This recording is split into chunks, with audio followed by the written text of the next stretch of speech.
मुझे लगता है कि हमारी इंडियन टीम की जो स्पाइन थी, उनके स्पाइन में ही प्रॉब्लम आ गई है। जब आप फास्ट बॉलिंग करते हैं, फास्ट बॉलिंग का हमारे में बोलते हैं कि करियर बड़ा शॉर्ट होता है। आपने मोहम्मद शामी की बात की थी, ये तो अभी लगता है कि भीष्म पितामह हो गए। सबसे खराब टाइम होता है इंजरी का, सबसे खराब टाइम होता है। उनको आप देख रहे हो, टीवी पे भी देख रहे हो, हर जगह देख रहे हो, यार उसने इतने रन कर दिए, उसने इतनी विकेट्स ले ली, शायद मैं होता तो मैं भी कर लेता। केएल और श्रेयस कभी सुन रहे हो ना? अगर सुन रहे हो तो मुझे देख लेना, मैं दोस्तों बोला तुम्हारा, ठीक है। बहुत ब्राइट फ्यूचर, मुझे लगता है आगे आने वाला कप्तान है वो तिलक वर्मा। तिलक वर्मा। तो हैमस्ट्रिंग एक ऐसी मसल है जो अगर कभी इंजर्ड होती है, इसके 60% चांस होते हैं कि दोबारा होगी। नमस्कार, मेरा नाम है अनुभव मिश्रा और आप देख रहे हैं स्पोर्ट्स लाइव एबीपी लाइव। भारतीय टीम को लेकर बहुत बातचीत की जा रही थी एशिया कप के स्क्वाड आने से पहले कि जो खिलाड़ी इंजरी कंसर्न्स बहुत थे हमारी टीम में। सबसे पहले तो जहाँ बड़ा नाम था वो था जसप्रीत बुमराह का। उसके बाद केएल इंजर्ड हो जाते हैं आईपीएल के दौरान, फिर वो भी क्रिकेट के मैदान से दूर हो जाते हैं। प्रसिद्ध भी लगभग बुमराह के आसपास ही पिछले साल से क्रिकेट के मैदान से दूरी बनाए थे क्योंकि उनको वो भी इंजर्ड थे। और उसके बाद श्रेयस अय्यर, वो भी काफ़ी लंबे टाइम से क्रिकेट के मैदान से दूर हैं। तो ये जो सारे इंजरी कंसर्न्स थे, ये हमारी टीम की प्लेइंग 11 की नींव को कहीं ना कहीं हिला रहे थे। लेकिन एशिया कप की स्क्वाड पूरी सामने आती है, वहाँ पे ये चारों खिलाड़ी स्क्वाड में शामिल होते हैं जो 17 मेंबर्स की स्क्वाड आती है। इंजरी जो भारतीय टीम के खिलाड़ियों को हुई थी, उस पर बातचीत करने के लिए आज हमारे साथ दीपक सूर्या सर मौजूद हैं। बहुत रिनाउंड फिजियोथेरेपिस्ट हैं, भारतीय टीम के कई खिलाड़ियों को ट्रेन करते हैं। उनको जितनी भी इंजरीज़ होती हैं, जो उनके इंजरी कंसर्न्स होते हैं, उसको लेकर बातचीत करते हैं, उनको ट्रीट करते हैं। तो सबसे पहले तो सर बहुत बहुत स्वागत है आपका स्पोर्ट्स लाइव एबीपी लाइव पे। और सर सबसे पहले तो हम बात करेंगे जसप्रीत बुमराह की इंजरी पे, क्योंकि देखिए वो हमारी अगर गेंदबाजी यूनिट की बात करें तो वो रीढ़ की हड्डी है। क्योंकि जसप्रीत बुमराह एक ऐसा गेंदबाज है जो आपके लिए शुरुआत में भी गेंदबाजी कर सकते हैं, वहाँ पे विकेट निकालते हैं, पेस है, लाइन लेंथ बहुत शानदार है। और डेथ ओवर की गेंदबाजी देखिए, yorker king boom boom Bumrah, ये सब उनको जानते हैं कि किस हिसाब से उनकी यॉर्कर आती है। बड़े बड़े बल्लेबाज जो होते हैं वो भी खौफ खाते हैं। तो उनकी जो इंजरी थी सर, उस पर क्या मतलब आपका क्या टेक है कि कितना टाइम लगा उनको इंजर्ड होने के बाद क्योर होने में? क्योंकि देखिए 1 साल लंबा वक्त होता है। और अब जब वापसी की उन्होंने आयरलैंड सीरीज के खिलाफ, अच्छी बॉलिंग परफॉर्मेंस थी, 12 ओवर अपने कंप्लीट किए थे। तो क्या उनकी इंजरी क्या थी सर, इसके बारे में थोड़ा डिटेल्ड है? पहले तो जसप्रीत के बारे में मैं कहना चाहूँगा, बहुत ही बड़ा बॉलर है जसप्रीत। उसने हमें ऐसे ऐसे मौक़ों पे हमें जीत दिलाई है जहाँ पे कई बार हमको लगता था नहीं ये मैच हारने वाले हैं। उसका इंडियन टीम में बहुत बड़ा कंट्रीब्यूशन है। जब आप फास्ट बॉलिंग करते हैं, फास्ट बॉलिंग का हमारे में बोलते हैं कि करियर बड़ा शॉर्ट होता है। इनकी इंजरीज बहुत ज़्यादा होती हैं। और जब से ये हुआ है कि जैसे कि मैचेस, नंबर ऑफ मैचेस बहुत ज़्यादा हो गए हैं। एक कुछ लोग बोलते हैं कि जी पहले इंजरीज कम होती थी, अभी इंजरीज ज़्यादा होती हैं। एक चीज़ ये हो गई है कि जब से हमारे पास ये मैचेस बहुत ज़्यादा हो गए, आप देखते होंगे कि बैक टू बैक मैचेस हैं।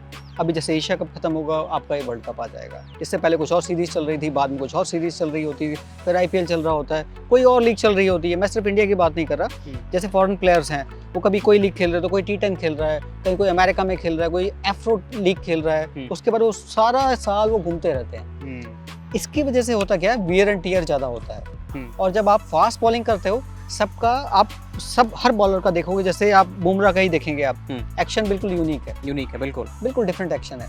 आपकी बॉडी अलाउ नहीं करती कि आप ये कोई सीधा चलना तो है नहीं कि आप चलते जाएंगे और आपको इंजरी नहीं होगी।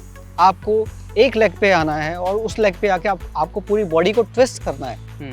मतलब आपके अंदर जितनी भी एनर्जी है, आपको आके अपनी पूरी एक बॉल के अंदर डालना है। तो उसके लिए क्या होता है, आपके जब पूरी बॉडी को जब आप ट्विस्ट करते हो, काफ़ी स्ट्रक्चर्स ऐसे होते हैं जिस पे बार बार स्ट्रेस आता है।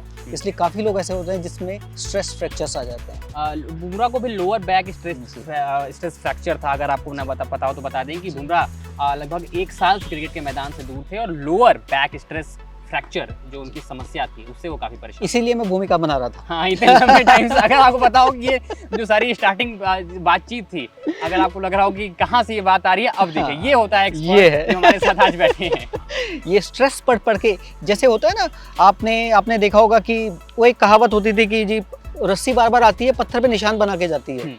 तो बार बार वैसे ही अगर एक पत्थर इतना हार्ड होता है, कहते हैं कि रस्सी कैसे निशान बना सकती है। ऐसे ही एक छोटा छोटा स्ट्रेस आता है आपकी बोन पे, वो हिट करता जाता है और एक टाइम वो आता है कि उसको ब्रेक कर देता है। अगर वो ब्रेक होता है तो उसके बाद क्या होता है, बोन, जैसे ये स्पाइन है, ये स्पाइन हमारी लॉक्ड है, अब यहाँ से अगर फ्रैक्चर हो जाता है, ये लॉक होती है, अगर यहाँ से फ्रैक्चर हो जाता है, ये ऊपर वाली जो स्पाइन है ये फ्री हो जाती है मूव करने के लिए। तो इसमें रिस्क ये होता है अगर ये यहाँ से फ्रैक्चर हो गया और ये मूव कर गई आगे या पीछे की तरफ मूव कर गई, जिसको हम स्पॉन्डिलोलिस्थेसिस या रेट्रोलिस्थेसिस बोलते हैं, अगर गलती से वो कहीं हो गया तो आपके इवन पैर पैरालाइज तक हो सकते हैं, जिसको हम पैराप्लीजिया भी बोलते हैं, ये भी हो सकता है। तो ये बार बार जो स्ट्रेस होता है, इससे स्ट्रेस फ्रैक्चर होता है। इसको जितना जल्दी ट्रीट कर सकें उतना अच्छा होता है।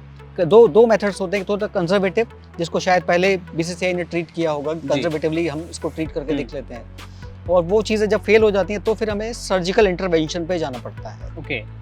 और सर जैसे इसमें भी ये भी सवाल निकलता है ना कि बुमराह की जो जैसे आपने शुरुआत में बात की कि बुमराह का जो एक्शन है, बॉलिंग एक्शन है, वो भी थोड़ा अलग सा है, हट के है, यूनिक, और शायद उसी की वजह से जो उनको बॉलिंग में एडवांटेज भी मिलता है। जैसे यॉर्कर अगर आप डालने की बात कर रहे हैं, उसको लेके बात करें, चाहे जो पेस वो जनरेट करते हैं, तो वो सारी चीज़ें उनके एक्शन से कितना प्रभाव पड़ता है इस इंजरी पे, और वो कितना मुश्किल होता है कि अगर आपका थोड़ा सा एक्शन यूनिक है।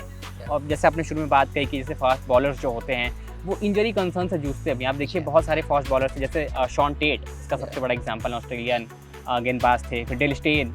इंजरी से सारे गेंदबाज लगातार जूझते रहते हैं। और वहीं दूसरी तरफ ऐसे भी गेंदबाज है, चाहे जिमी एंडरसन की बात करें आप, बहुत लंबा क्रिकेटिंग करियर रहा है, शानदार टेस्ट के गेंदबाज रहे हैं। तो वो एक्शन बुमराह का वो कितना बड़ा रोड़ा बनता है उनकी रिकवरी में, चाहे जो उनकी इंजरी है उसको और बढ़ावा देने में। देखिए हर चीज़ के ना कुछ फायदे और नुकसान होते हैं। जैसे कि हम बात कर रहे थे, उसका एक्शन ऐसा है कि उससे स्पीड भी जनरेट कर सकता है, यॉर्कर परफेक्ट लेंथ पे लाइन पे मार सकता है वो। ऐसे ही कुछ एक्शन ऐसे होते हैं जो आपके एक पर्टिकुलर जगह पे जाके बार बार स्ट्रेस देते हैं। तो देखिए अगर उसका एक्शन ऐसा है, हम उसमें बहुत ज़्यादा कुछ नहीं कर सकते हैं। आप उसमें ये कर सकते हैं कि उसका जो कुछ भी वीक पॉइंट होगा आप उसको स्ट्रॉन्ग कर सकते हैं। एक्शन करने के बाद जो मसल बार बार टाइट हो जाती है आप उसको रिलीज़ कर सकते हैं। उस एक्शन की वजह से जहाँ जहाँ स्ट्रेस पड़ सकता है आप उसको रिलीज़ कर सकते हैं। सराउंडिंग स्ट्रक्चर्स को आप स्ट्रॉन्ग कर सकते हैं और एक प्रॉपर रेस्ट दे सकते हैं। वो रेस्ट भी बहुत ज़रूरी है ताकि आपके स्ट्रक्चर जो आसपास हैं वो बार बार आपके हिट हो रहे हैं, वहाँ से कम स्ट्रेस निकले वहाँ से, ताकि जिससे क्या होगा, बार बार आपकी जो इंजरीज हो रही हैं वो इंजरीज में कमी आना शुरू हो जाए। खैर अब देखिए बुमराह तो हमारे लिए फिट हैं। आयरलैंड जो उनका दौरा हुआ था अभी भारतीय टीम का T20 सीरीज़ का, वहाँ पे वो पूरी तरह से फिट हैं। अपने जो 4-4-4 के जो उनके 3 स्पेल थे, 3 T20 आईज में, उन्होंने उसको बखूबी पूरा किया। और हम चाहते हैं कि वो अब इंजरी थोड़ा सा फ्री रहें, कि बहुत लंबे टाइम से एक्शन से बाहर, हम देखना देश को जरूरत है। हाँ, देश को भी जरूरत है, हम देखना भी चाहते हैं। देखिए हमारे फेवरेट गेंदबाज हैं वो, और बुमराह जब यॉर्कर डालते हैं ना भारतीय टीम की जर्सी में, तो देखिए वो एक शानदार लम्हा होता है। सर आगे बढ़ते हुए एक और खिलाड़ी हैं KL राहुल, वो उनको भी लेके काफ़ी बातचीत की गई थी, क्योंकि KL और श्रेयस दोनों की इंजरी ऐसी थी जो सर टीम इंडिया में नंबर 4 और 5 की जो पोजीशन है उसको लेके यहाँ पे बहुत ज़्यादा मतलब माहौल गर्म हो गया था, बातचीत बहुत होने लगी थी कि अगर KL और श्रेयस नहीं तो फिर आपको सूर्या और संजू को फिर आपको टीम में लाना पड़ेगा। लेकिन फिलहाल श्रेयस और KL दोनों पूरी तरह से फिट हैं। हालांकि श्रेयस ने तो खुद बोला है कि मैं अब पूरी तरह से फिट हूँ, I am good to go, और हम चाहते हैं कि श्रेयस गुड टू गो रहें और एशिया कप में बेहतरीन प्रदर्शन दिखाएं। लेकिन KL उनको भी हैमस्ट्रिंग इंजरी हो गई थी। सर हम ना क्रिकेटिंग टर्म्स में हमेशा सुनते रहते हैं कि हैमस्ट्रिंग खिंच गया है। अब बहुत लंबे वक्त अगर आप देखिए धूप अगर कंडीशन है, सन कंडीशन है, तो वहाँ पे भी खिलाड़ी थोड़ा सा ज़्यादा मतलब लंबे देर तक अगर बल्लेबाजी कर लेते तो वहाँ पे हैमस्ट्रिंग खिंच जाती हैं। अब KL की इंजरी कितनी बड़ी थी सर कि जैसे IPL का हिस्सा थे, लेकिन बीच IPL में फिर वो अपनी टीम की कैप्टनसी छोड़ के रिकवरी के लिए जाते हैं और अब वो पूरी तरह से फिट हैं। तो ये हैमस्ट्रिंग, ये वर्ड सर एक्सप्लेन। पहले तो मैं आपको बताता हूँ कि हैमस्ट्रिंग का मतलब क्या होता है। कई बार लोगों को पता नहीं होता कौन सी मसल होती है। अगर आप अपनी थाई के पीछे की तरफ देखें, जैसे ये थाई है, इसके पीछे की तरफ का जो एरिया होता है इसको हम हैमस्ट्रिंग बोलते हैं। ये कुछ टर्म भी ये आया था कि शायद वो कुछ नॉनवेज वाले लोग होते थे, वो कुछ उसको कट करके उसको इस तरह से हैंग करते थे, वहां से कुछ वर्ड निकला है। तो हैमस्ट्रिंग एक ऐसी मसल है जो अगर कभी इंजर्ड होती है, इसके 60% चांस होते हैं कि दोबारा होगी। तो आपको इसको बहुत अच्छे से ट्रेन करना होता है ताकि इसकी रिकवरी अच्छी हो और ये इंजरी बार बार ना हो। तो इसकी ट्रेनिंग आपकी बहुत अच्छी होनी चाहिए। इसको रिलीजेस बहुत चाहिए होते हैं, मसाजेस चाहिए होती हैं। साथ ही आपको बहुत कुछ चीज़ों का ध्यान रखना पड़ता है। जो यंग बच्चे जो आजकल जो देख रहे हैं या फास्ट बॉलर्स हैं, इवन हमने तो बैट्समैन में भी देखा है कि उनको भी हैमस्ट्रिंग इंजरीज बहुत होती है। इवन जैसे रनिंग बिटवीन द विकेट्स में होता है, और कुछ कंडीशन जैसे दिल्ली की कंडीशन होती है। हमने काफ़ी बार IPL में भी देखा है कि वो हैमस्ट्रिंग उनकी बार बार टेयर होते हैं या फिर क्रैम्प्स आते हैं, उनके लिए कुछ चीज़ें मैं ज़रूर बताना चाहूँगा। यंग बच्चे होते हैं, उनको थोड़ा अवॉइड करना चाहिए मैच के आसपास कॉफ़ी ना लें, कॉफ़ी ना लें। All the young lads those who are watching, अगर आप हैमस्ट्रिंग से बचना चाहते हैं, learn from the expert, coffee avoid. नींद से बचने के लिए आप कॉफ़ी ले सकते हैं, लेकिन हैमस्ट्रिंग से बचने के लिए अगर आपको हैमस्ट्रिंग से बचना है तो कॉफ़ी मुझे लगता है दूर ही रखें। कॉफ़ी मैच के दौरान बिल्कुल ना लें। कॉफ़ी एक ऐसा ड्रिंक है जो आपकी बॉडी से पानी को निकालता है। पानी जितना बॉडी में कम रहेगा उतना जल्दी क्रैम्प्स आएंगे, टेयर होने के चांसेस बहुत ज़्यादा होते हैं। साथ ही अगर आप पार्टी बॉय हैं, पार्टी गर्ल हैं, थोड़ा अवॉइड करें, मैचेस के आसपास अवॉइड करें। आप कोशिश करें कि लिकर ना लें मैचेस से 1 रात पहले, 2 रात पहले। पार्टीज कम करें, आप नींद पूरी लें। आप जितना भी ये लिकर लेते हैं, बियर लेते हैं, इनके अंदर भी प्रॉपर्टी होती है, ये आपकी बॉडी के वाटर को ड्रेन कर देती है, बाहर निकाल देती है। बॉडी में जितना कम पानी होगा उतना जल्दी क्रैम्प्स आएंगे, उतनी ज़्यादा इंजरीज होंगी। और शायद यही कारण भी है कि जब मतलब कोई खिलाड़ी लंबे वक्त तक मैदान पे, जैसे हमने कई मरतबा देखा है कि धूप अगर चिलचिलाती होती है, वहाँ पे अगर कोई खिलाड़ी शतकीय पारी खेलता है या थोड़ा लंबे टाइम तक मैदान पे गुजारता है, तो वो इसलिए पानी की कमी, क्योंकि हमेशा आप पसीना आपको हमेशा आपका पानी निकलता रहता है बॉडी से, तो शायद ये भी एक मेन कारण हो सकता है हैमस्ट्रिंग्स का। ये भी एक रीज़न होता है। एक चीज़ और होती है, हमारी बॉडी में ना माइक्रो स्वेटिंग होती है। अगर आप ठंड के माहौल में भी हैं तो भी आपकी बॉडी में हल्का हल्का स्वेटिंग होती है, जो हमको मालूम नहीं पड़ता। हम सोचते नहीं मुझे स्वेटिंग हो नहीं रही है, लेकिन माइक्रो स्वेटिंग हमेशा होती है। वो भी आपके पानी को ड्रेन कर रही है, बॉडी के पानी को ड्रेन कर रही है। तो आपको पानी पीते रहना है। एक चीज़ हम बोलते हैं, आप ग्राउंड में अगर बैठे हुए हैं या मतलब ग्राउंड में आप खड़े हुए हैं, आप कुछ भी परफॉर्म कर रहे हैं और अगर आपको लगता है कि आपको प्यास लगी है, then you are too late. आप लेट हो चुके हैं, ऑलरेडी लेट हो चुके हैं आप। और अगर साइंस कहती है अगर आपको लगता है पानी की कमी हो गई है आपके अंदर, तो आप अपना एक्यूरेसी भी खो देते हैं। अगर आप as a fast bowler middle stump को टारगेट करना चाहते हैं तो आप नहीं कर पाते हैं, आपका बॉल इधर उधर चला जाता है। आप थ्रो करना चाहते हैं, वो भी एक्यूरेसी खत्म हो जाती है। पानी बॉडी में बहुत होना चाहिए। और सर इसके बाद जो तीसरे हमारे खिलाड़ी थे वो तो श्रेयस को भी लेके बातचीत की जा रही थी कि उनकी बैक इंजरी, और वो भी काफ़ी लंबे टाइम से भारतीय क्रिकेट टीम से दूरी बना के रखा था उन्होंने, और उसके बाद फिर देखिए वो आईपीएल का भी हिस्सा नहीं थे।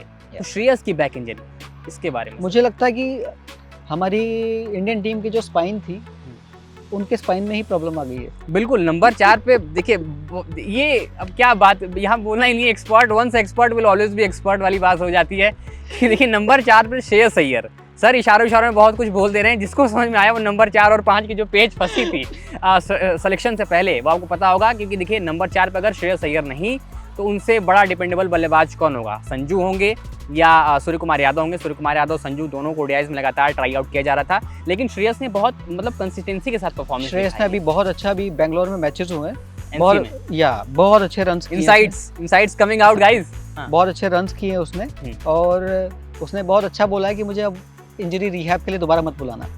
हो गया, अब मैं नहीं आ रहा इंजरी में। हाँ। अब मुझे सिर्फ मैदान मैं बिल्कुल फिट हूँ, और वो मुझे लगता है कि वो अच्छा करके देगा। बिल्कुल, और हमारी सभी की देखिए निगाहें भी हैं कि एशिया कप में हम चाहते हैं कि जो हमारा मिडिल ऑर्डर है वो अच्छा प्रदर्शन करे। और सर वनडे मुकाबले जो होते हैं ना, 50 ओवर के इस बार एशिया कप होना है, उसके बाद बड़ी पिक्चर वर्ल्ड कप इंडिया में होना है, हम सभी एक्साइटेड हैं।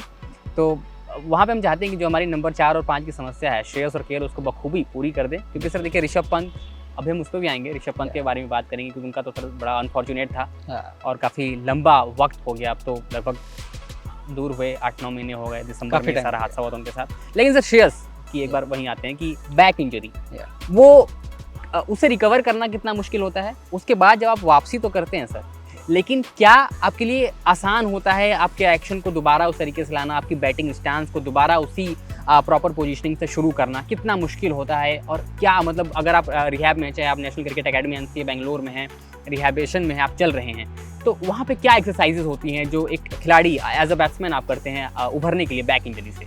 देखिए मैं खुद वहाँ एनसीए में जॉब करता था पहले, तो मुझे पता है कि जैसे प्लेयर एक होता है कि वो मॉर्निंग में आता है, मॉर्निंग में आके अपना वार्म अप करता है। वार्म अप करने के बाद कुछ लोग जैसे जो ट्रेनिंग के लिए आते हैं वो वार्म अप करते हैं, वो ट्रेनिंग करते हैं। कुछ लोग जो इंजर्ड होते हैं वो सीधा हमारे पास आते हैं।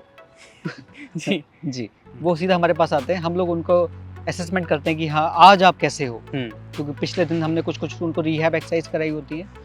आज उनकी सारी मूवमेंट्स को असेसमेंट करते हैं, उसके बाद उनका रिहैब शुरू करते हैं, ट्रीटमेंट शुरू करते हैं, रिहैब शुरू करते हैं। अगर वो उस स्टेज पे आ चुका है कि उसको हमें स्ट्रेंथ एंड कंडीशनिंग ट्रेनर जो होते हैं हमारे, उनको रेफ़र करना होता है तो उनके पास रेफ़र कर देते हैं। तो वो करीब शाम तक का टाइम हमारे साथ ही होता है पूरा उनका। तो फुल डे हमारे साथ होते हैं। पहले हमारे पास वो ट्रीटमेंट के लिए होंगे, फिर रिहैब के लिए होंगे, फिर स्ट्रेंथ एंड कंडीशनिंग वाले के पास होंगे। जी।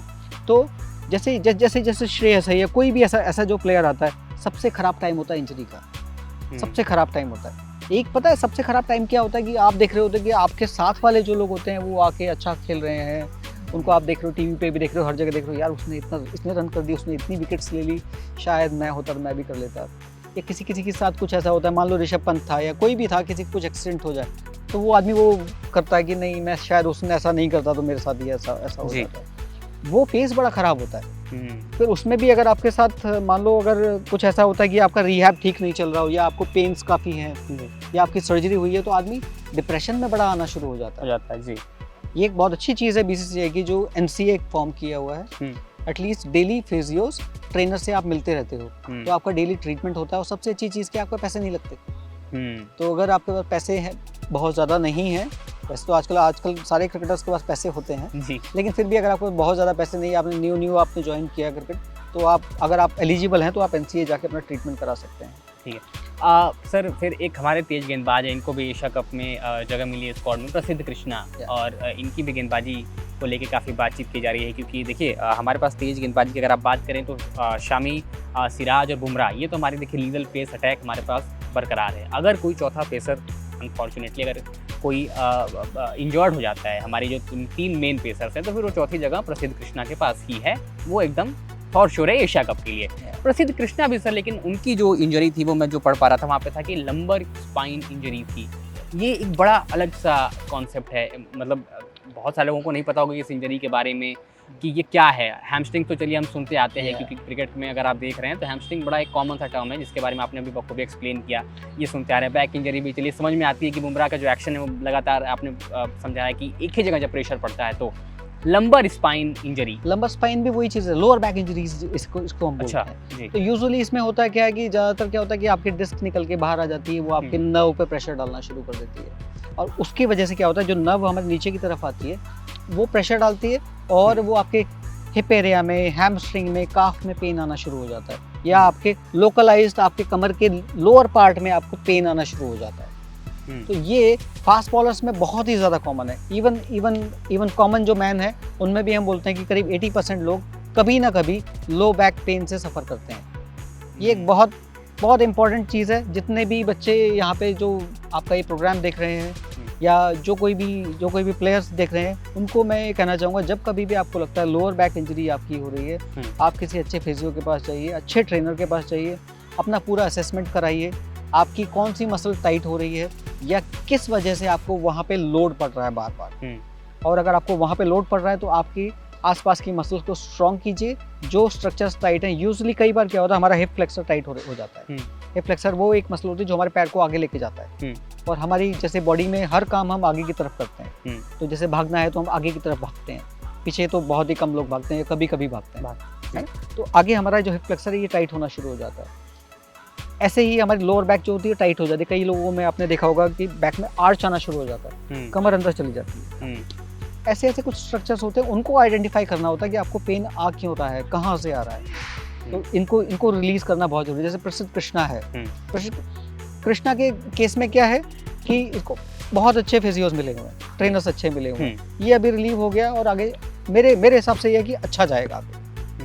ऐसे ही अगर हम इनकी बात करते हैं, हमारे जो आपने मोहम्मद शामी की बात की थी, ये तो अभी लगता है कि भीष्म पितामह हो गए जी बॉलिंग के। जी बिल्कुल, जब कभी कोई नहीं है तो मोहम्मद शामी को ले आओ जी। और इक्वली बहुत अच्छी स्पीड से बॉल आके डाल देता है, वो विकेट्स पे निकाल देता है। सर एनसीए, देखिए जितने भी खिलाड़ियों को हमने बातचीत की, चलिए देखिए जितने भी खिलाड़ियों को हमने बात की ये सारे इंजर्ड थे, सबकी इंजरी थी, और अब फिलहाल गॉड्स ग्रेस सब रिकवर होके आ चुके हैं और अब भारतीय टीम का हिस्सा हैं। लेकिन इसमें सर एक जो नाम बहुत बार सुनाई देता है वो एनसीए, नेशनल क्रिकेट एकेडमी। कितना बड़ा रोल प्ले करती है किसी भी खिलाड़ी को दोबारा ऑन ट्रैक लाने के लिए? क्योंकि देखिए इंजरी पार्ट ऑफ गेम है, ऑब्वियसली हर खिलाड़ी कभी ना कभी इस दौर से गुजरता है और बहुत कम खिलाड़ी होते हैं जो थोड़ा सा इंजरी से बचे रहते हैं, क्योंकि वो लगातार अपनी फिटनेस से भी काम करते रहते हैं। देखिए काम तो सभी खिलाड़ी करते हैं, लेकिन कभी कभी कुछ अनफॉर्चुनेट चीज़ें होती हैं जिस पर आपका बस नहीं चलता है। तो एनसीए कितना बड़ा रोल प्ले करता है किसी भी खिलाड़ी के वो पूरे एक जो उसका इंजरी वाला फेज होता है उससे बाहर निकलने के लिए, physically also and mentally also, as you are part of NCA. तो क्या है एनसीए? देखिए एनसीए का मतलब है नेशनल क्रिकेट अकेडमी। ये बीसीसीआई ने फॉर्म किया था कुछ 2000 या 2001 के आसपास इन्होंने फॉर्म किया था। इसका पर्पस ही ये था कि हमारे यहाँ जो प्लेयर्स इंजर्ड होते थे उनको ट्रीटमेंट नहीं मिलता था सही, क्योंकि उस टाइम तो ऐसा था कि कहीं कहीं फिजियो है, कुछ स्टेट फिजियो भी नहीं रखते थे अपना। तो उनको ये था कि हम इंजर्ड हो गए तो हम कहाँ जाएं। काफ़ी लोग ऐसे होते थे, बहुत अच्छे प्लेयर होते थे, मुझे बहुत लोग मिले जी, वो कहते बहुत अच्छा प्लेयर था, लेकिन क्या हुआ कि शोल्डर इंजरी हुई, उसके बाद बाहर हो गए, खेल ही नहीं पाए दोबारा। बैक इंजरी हुई, दोबारा नहीं खेल पाए। तो एक बीसीसीआई ने इन सब चीज़ों को ध्यान में रख के एक एनसीए बनाई, नेशनल क्रिकेट अकेडमी, कि जितने भी प्लेयर्स इंजर्ड होंगे, जो कोई इंडियन टीम का हिस्सा होंगे, आईपीएल खेल रहे होंगे, आईपीएल अभी बाद में आया लेकिन उसको भी इंक्लूड किया है उन्होंने, इंडिया ए खेल रहे होंगे, इवन रणजी ट्रॉफी वालों को भी वहाँ पे अपॉइंटमेंट मिल जाता है, लेकिन प्रायोरिटी बेसिस पे होता है कि जैसे अगर वो खाली है, कुछ स्लॉट खाली है तो वो देते रहते हैं। लेकिन जितने भी इंडिया प्लेयर्स होते हैं, इंडिया ए खेल रहे हैं या फिर आपके आईपीएल खेल रहे हैं, इनका ट्रीटमेंट फ्री ऑफ कॉस्ट होता है, सारा कॉस्ट एनसीए बियर करता है। इवन उनका आना जाना रहना सब कुछ वो बियर करते हैं वहाँ पे। एक बहुत ही अच्छी फैसिलिटी बनाई हुई है, इंडिया की बेस्ट फैसिलिटी है वो, और एक से एक बहुत अच्छे इक्विपमेंट्स लगाए हैं, बहुत ही क्वालिफाइड एंड बहुत ही अच्छे फिजियोज, ट्रेनर्स, कोचेस रखे हुए हैं। इवन कोचेस भी रखे हुए हैं, जैसे जैसे आप थोड़ा सा रिकवर करते हैं तो आपके फिर स्किल्स पे भी काम करना शुरू कर देते हैं जी। कि जब आप वहाँ से निकलें तो आप बिल्कुल रेडी होके निकलेंगे, आप वॉर के लिए बिल्कुल रेडी हैं। जैसे अब केएल राहुल है, श्रेयस अय्यर है, ये अब जैसे निकले हैं, केएल को थोड़ा सा निकल आ गया, अदरवाइज जैसे श्रेयस अय्यर है बिल्कुल अब खेल के निकला है वहाँ से, कि उसने इतना रन कर दिया कि हाँ आप कॉन्फिडेंस भी आ गया। तो कोचेस भी हेल्प करते हैं वहाँ पे। सर पूरा जो एक आगे का आपने बात करी थी इनसाइड स्टोरी, गाइस सर भी हमें बताने वाले हैं श्रेयस को लेके बिफोर एशिया कप। सर आपने बताया कि श्रेयस ने वहाँ मैचेस भी खेले हैं। हाँ, अलूर में मैचेस खेले थे। क्या रही उनकी परफॉर्मेंस, क्या रही उनकी मुझे जो कमबैक स्टोरी रही है? मुझे एग्जैक्ट नहीं पता, कुछ 180 या 200 कुछ रन किए हैं उसने। अच्छा, वहाँ पे? हाँ, बहुत अच्छा रन किया रिकवरी में। हाँ। और हाल ही में उनका बयान भी आया था कि अब मैं बिल्कुल तरह एकदम फिट हूँ और एशिया कप तो मेरी निगाहें हैं। तो हम सभी चाहते हैं कि एशिया कप में श्रेयस और केएल की वो जो जोड़ी है नंबर 4-5 पे, वो और प्रसिद्ध और बुमराह, मैं तो चाहता हूँ ये दोनों 200 रन करें। जी, 200 रन नंबर 4 और 5 पे। और वैसे 2023 200 रनों के लिए देखिए अच्छा रहा है, शुभमन का भी 200 आया, उसके बाद ईशान ने भी 200 रन किए हैं। तो 200 रन कोई बड़ी बात नहीं है अगर श्रेयस और केएल को मौका पहले बल्लेबाजी करने का मिल जाता है। इंडिविजुअल 200 तो हो सकता है 200 ज़्यादा दूर ना हो और आसानी से उस मार्ग पे भी दोनों खिलाड़ी पहुंच जाए। हम सभी चाहते हैं कि बुमराह हों, श्रेयस हों, विराट हों, रोहित, ये सारे जो खिलाड़ी हैं। एशिया कप हाल ही में शुरू होगा 30 तारीख से, पहला मुकाबला पाकिस्तान और नेपाल के बीच। उसके बाद भारत का जो हाई वोल्टेज मुकाबला इंडिया वर्सेस पाकिस्तान, किसको सपोर्ट कर रहे हैं सर? केएल और श्रेयस, कभी सुन रहे हो ना? अगर सुन रहे हो तो मुझे देख लेना, मैं 200 बोला तुम्हारा, ठीक है? तो आपको तो सर उनसे जान पहचान भी आपकी अच्छी खासी है। बहुत अच्छे लड़के हैं जी, बहुत ही प्यारे लड़के हैं। मैंने उनके साथ काफी काम किया है। एक नाम है तिलक वर्मा का, जैसे हमारी भी बातचीत हो रही थी, तो तिलक वर्मा आपने बोला कि बहुत डिपेंडेबल बल्लेबाज है, बहुत डिपेंडेबल, और फ्यूचर बड़ा ब्राइट है उनका, बहुत ब्राइट फ्यूचर। मुझे लगता है आगे आने वाला कप्तान है वो, तिलक वर्मा जी। अगर मुझे कोई कहता है कि हाँ इस पे आप किस पे रिलाई करते हो आगे फ्यूचर में, मैं तिलक वर्मा नाम दूंगा। इंडिया वर्सेस पाकिस्तान सर 2 तारीख को शुरू होने वाला है। गट फीलिंग आपकी क्या कहती है, कौन सा वो एक खिलाड़ी होगा? India obviously sir full support, वो हमें पता है इंडिया ही वो मुकाबला जीत रही है एशिया कप में। एक खिलाड़ी, चलिए 2 खिलाड़ी सर आपके लिए मैं बोलता हूँ। आपने तो देखिए खैर सबके साथ ही काम कर रखा है। अभी सर आपको बता दें दुलीप ट्रॉफी का भी हिस्सा रहे हैं नॉर्थ जोन के लिए, एज अ फिजियो सर ने काम करा है, और दुनिया भर की जो तमाम लीग होती हैं, श्रीलंका प्रीमियर लीग का भी हिस्सा रह चुके हैं सर, आईपीएल का भी हिस्सा रह चुके हैं। आंद्रे रसल इनके बड़े करीबी दोस्त हैं। तो देखिए अगर आपको आंद्रे रसल का इंटरव्यू हमारे चैनल पे चाहिए तो बस कमेंट सेक्शन में लिख दीजिए sir please arrange Andre Russell interview. हम देखना चाहते हैं आंद्रे रसल को इस चैनल पे वो इंटरव्यू। सर देखिए हमारी जनता फिर आपको पीछे पड़ जाएगी, मैं उसको पकड़ के लेके आता हूँ। जी देखिए Andre Russell interview coming soon हमारे चैनल पे हो सकता है, और वो सर ही लाएंगे। तो सर जैसे हमने तिलक की बात करी और फिर उसके बाद मैं आपसे पूछ रहा था कि वो 2 खिलाड़ी जिनके ऊपर आप कहेंगे कि इनको लेके मुझे लगता है कि ये एशिया कप में पाकिस्तान के खिलाफ होने वाले मुकाबले में बेहतरीन प्रदर्शन करेंगे। मुझे श्रेयस से मुझे बहुत उम्मीद है, श्रेयस से बहुत उम्मीद है। अच्छा श्रेयस करने का- वाले हैं बहुत, मुझे लगता है श्रेयस बहुत अच्छा करेगा। इंजरी से वापसी वो करना, मुझे लग रहा है भूखा शेर है वो अभी, है ना। हाँ। बहुत लंबे वक्त से दूर भी हो गए हैं क्रिकेट से, तो आप कह रहे हैं बहुत हुआ, जैसे आपने बताया उन्होंने कहा कि अब मुझे यहाँ मत बुलाना, अब हो गया, अब मैं मैदान पे धूम मचाने के लिए तैयार हूँ। बिल्कुल, आपको बता दें कि सर अभी दुलीप ट्रॉफी जो हाल ही में हुई थी, साउथ जोन ने वो ट्रॉफी अपने नाम की है। साउथ ने की। तो सर खैर नॉर्थ जोन की टीम का हिस्सा थे, वहाँ पे भी बहुत सारे युवा खिलाड़ी थे। हाँ, काफी और लोग। साउथ जोन से एक नाम पे मैं डिस्कस करना चाहूँगा सर आपसे, वो है बी साई किशोर का। साई किशोर बहुत ही तिलक वर्मा और बी साई किशोर, मुझे लगता है 2023 आईपीएल की अगर युवाओं की बात करें, ये 2 फाइंड रहे, दोनों लेफ्ट हैंडेड बल्लेबाज। मिडिल ऑर्डर में हमें एक बल्लेबाज, 2 बल्लेबाजों की देखिए, 1-2 बल्लेबाजों की जगह खाली है। बिल्कुल। तो बी साई किशोर और तिलक वर्मा, तो तिलक चलो उस पर तो आपने बताया। बी साई किशोर, हाल ही में उनसे इंटरेक्शन भी हुआ होगा आपका, बहुत वक्त भी गुजारा है अपने साथ में दुलीप ट्रॉफी में। क्या है उस खिलाड़ी में अलग जो उसको अलग बनाता है बाकी लोगों से? सबसे बड़ी चीज़ क्या है, फिट बहुत है। वो अपनी फिटनेस में बहुत ध्यान रखता है। और मैंने इन लोगों को देखा, साउथ जोन वालों को, जो मैं सारे प्लेयर्स की बात बता रहा हूँ, इवन इंक्लूडिंग साई। हम लोग जब बैटिंग कर रहे होते हैं यूजुअली, काफ़ी जो प्लेयर्स होते हैं नॉर्थ के या कहीं और, जो जब बैटिंग कर रहे होते हैं या बॉलिंग कर रहे होते हैं, वो अपना फिटनेस नहीं करते, वो अपना शाम को जाके जिम में थोड़ी बहुत करते हैं। ये लोग अगर इनका गेम भी चल रहा होता था, थोड़ा भी टाइम मिलता है, फिटनेस करना शुरू कर देते हैं। अगर आप फिटनेस करते हैं, आपकी बॉडी में कुछ हार्मोन्स भी सिक्रीट होते हैं, साथ ही आप एजाइल हो जाते हो, आपके अंदर स्ट्रेंथ भी आती है, स्टेबिलिटी भी आती है। तो जितना आप फिटनेस करते रहोगे, आपकी सक्सेस की सीढ़ी थोड़ी ईजी हो जाती है। बिल्कुल। हाँ। मुझे इन लोगों में ये अच्छा लगता है, साई, स्पेशली साई में बहुत फिट लड़का है और पॉजिटिव है बहुत। ये चीज़ मैंने उसमें देखी, बहुत अच्छा बैट्समैन है। स्किल की तो खैर बात ही अलग है, स्किल के अलावा मैं बात कर रहा हूँ। साई किशोर, हाँ, बहुत अच्छा है। ऐसे ही तिलक वर्मा की अगर हम बात करें, जेन्युइन जेंटलमैन जिसे हम बोलते हैं, जैसे मैंने आपको बोला, उसको आप हीरे का ताज भी दे दो और अब फिर भी आपसे वैसी बात करेगा वो नॉर्मल। आप उसे ज़मीन में बिठा लो, बैठ जाएगा ऐसा।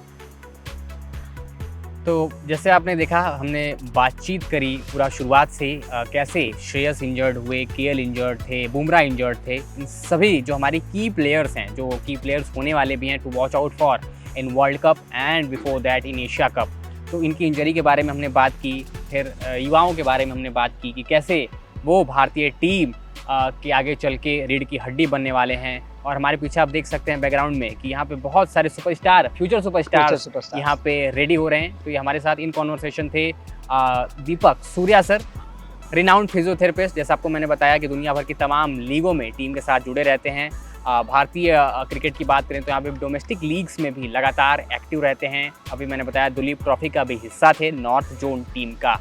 तो ये पूरी कन्वर्सेशन अगर आपको अच्छी लगी हो तो इसे लाइक करें, शेयर करें, और इंजरी के बारे में जितने भी यंग बच्चे देख रहे हैं या जितने भी बड़े स्पोर्ट्स पर्सन देख रहे हैं, इंजरी के बारे में आपको पूरी यहाँ पे देखिए डिक्शनरी हमारे साथ बैठी है।